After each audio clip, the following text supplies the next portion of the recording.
In more said, Ministry of Skills, Audit and Development.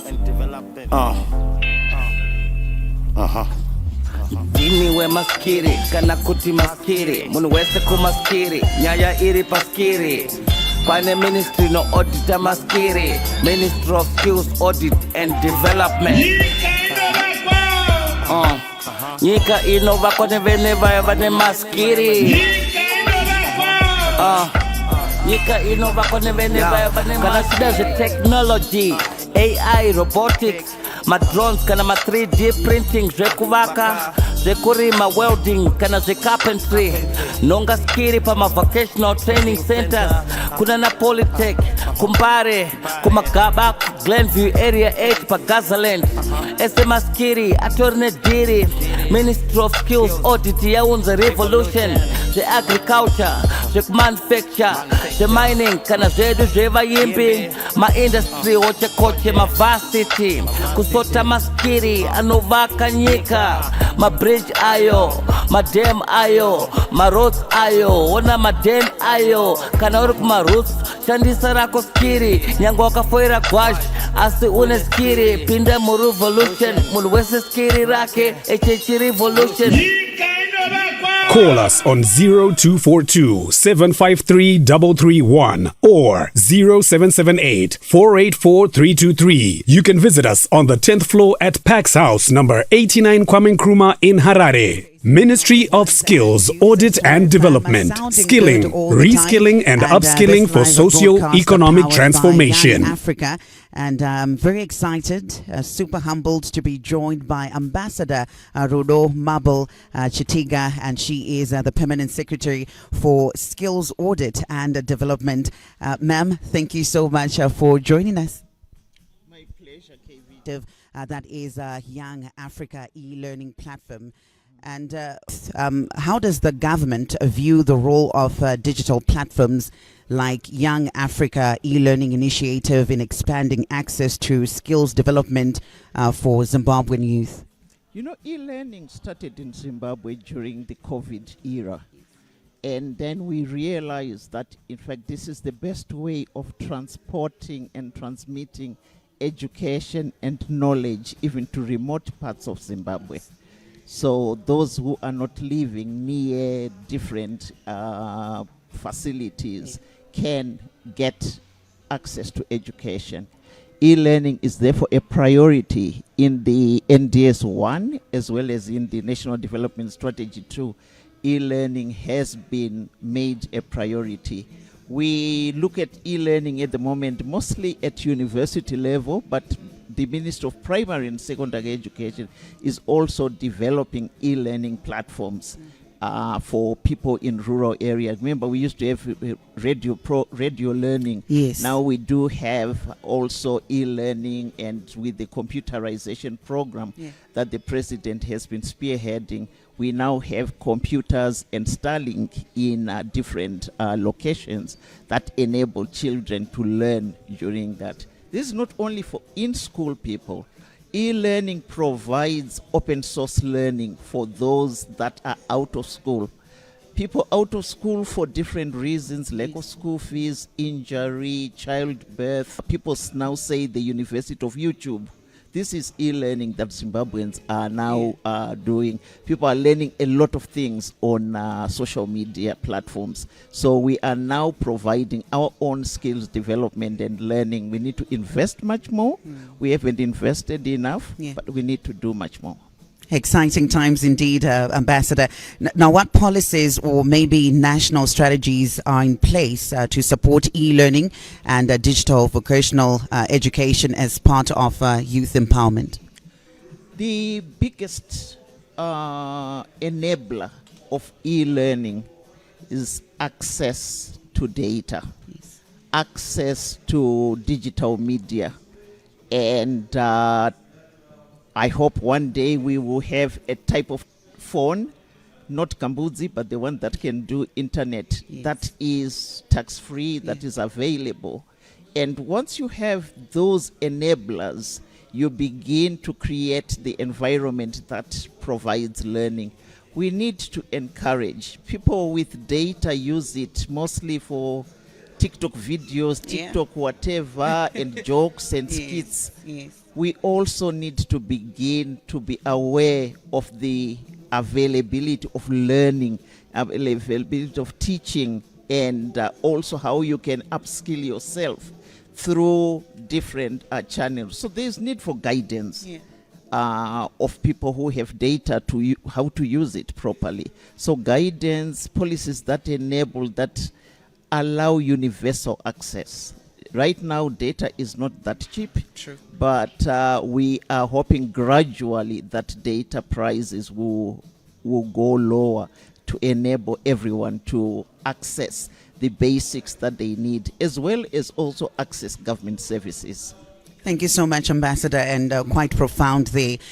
Now, how is the ministry also aligning national skills frameworks and audits with innovative digital training models such as this platform that we're talking about, the Young Africa e-learning platform? When we look at aligning in our skills development strategy, we have found that the time of building more and more schools is over. Building training institutions may be very, very expensive, but it's actually cheaper to have a classroom on your phone.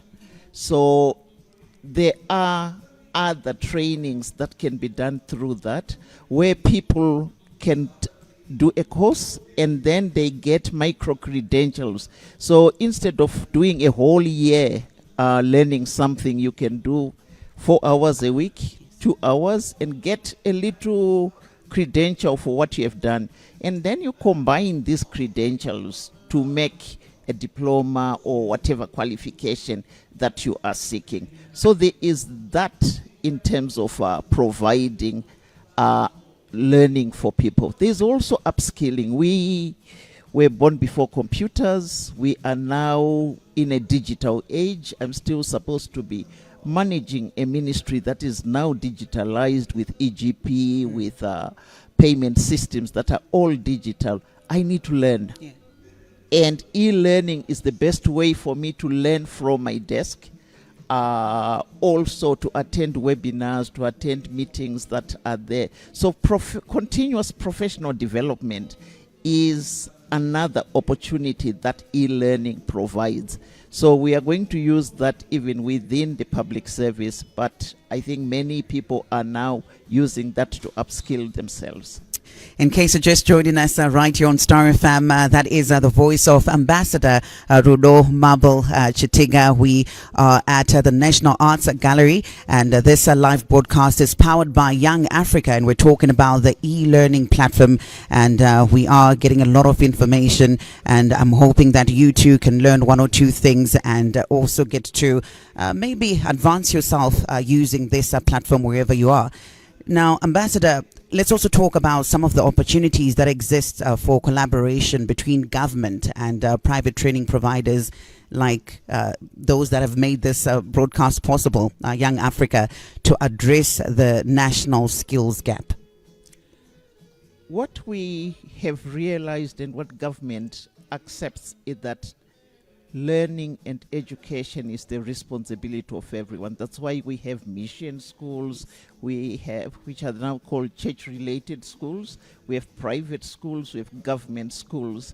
So in the same way, training and vocational training is the responsibility of the different stakeholders.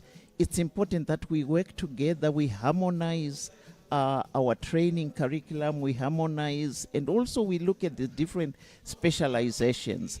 If we are looking at people in Manicaland where there are fruits and all that, the tech folk should actually relate to what is in Manicaland. It should relate to diamond cutting and all that. If you are in Mat South where there are cattle, there is gold and all that, the tech folk should respond to those specificities of the area, so that we are training people that can immediately be useful to industry in the area, that can be useful as entrepreneurs themselves.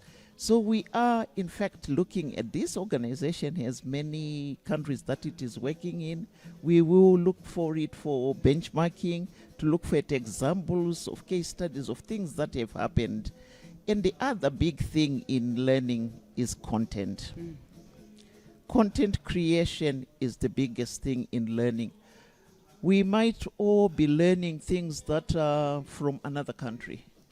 We need to learn to create learning content in the country. So that's also the backroom skills development that we need to work together and create the necessary content that is relevant to us, that also respects our culture and our heritage.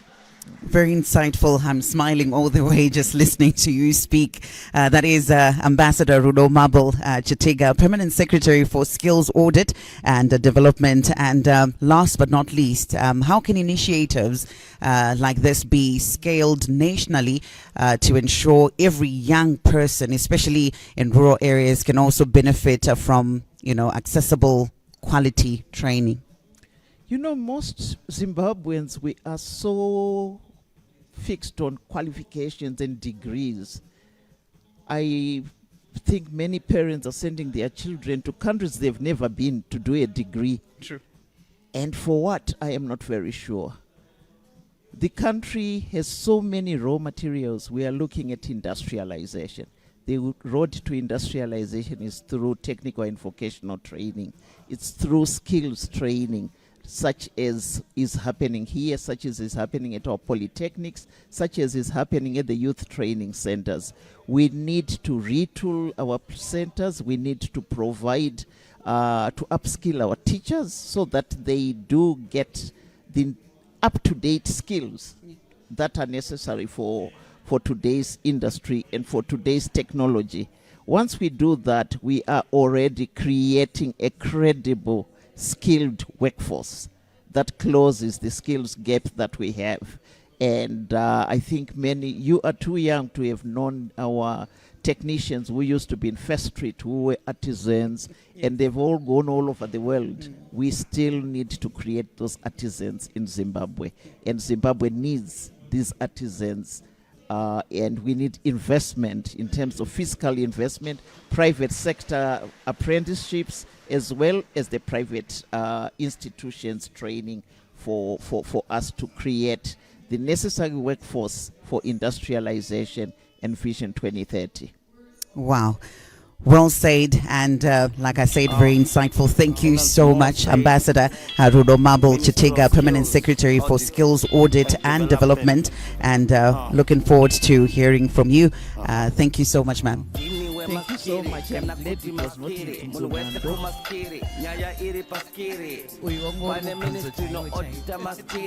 Ministry of Skills Audit and Development.